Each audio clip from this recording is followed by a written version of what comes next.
На встрече с Рютой Зеленский просил ввести войска на Украину. Понятно, что там есть уже и вооружение, и офицеры НАТО. Но какой процесс вы, Сергей Викторович, здесь наблюдаете?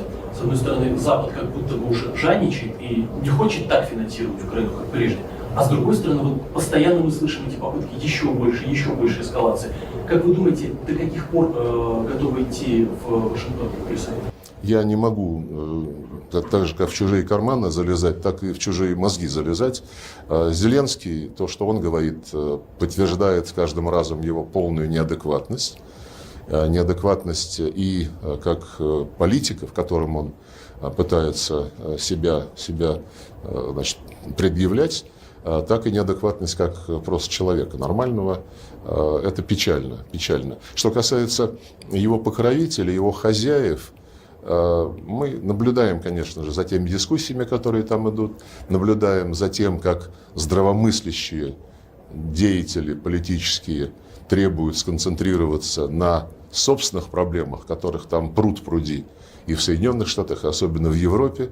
И вместо этого лидеры Европейского Союза пытаются всех построить в одну шеренгу под названием «Будем отстаивать Украину до последнего», имея в виду, конечно, украинцы. Я не думаю, что проблема участия иностранных вооруженных сил в украинском конфликте имеет какое-то сейчас серьезное значение. Они там уже участвуют, это все прекрасно понимают.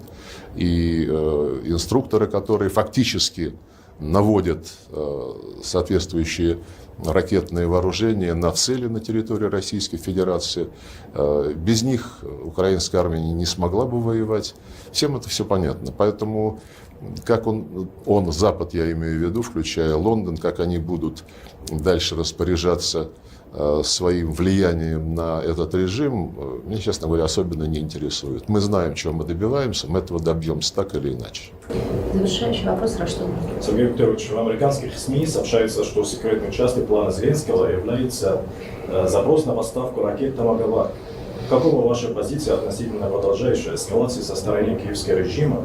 И какой будет реакция Москвы, если Вашингтон поставит эти ракеты на Украину?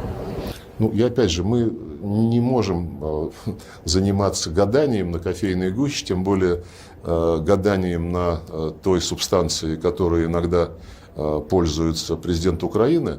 Но то, что его требование томагавков вызвало оторопь в Вашингтоне, это нам известно.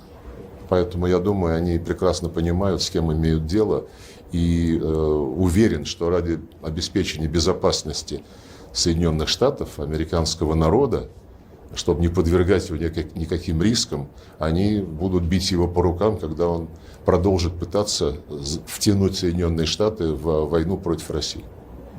Спасибо большое. Спасибо.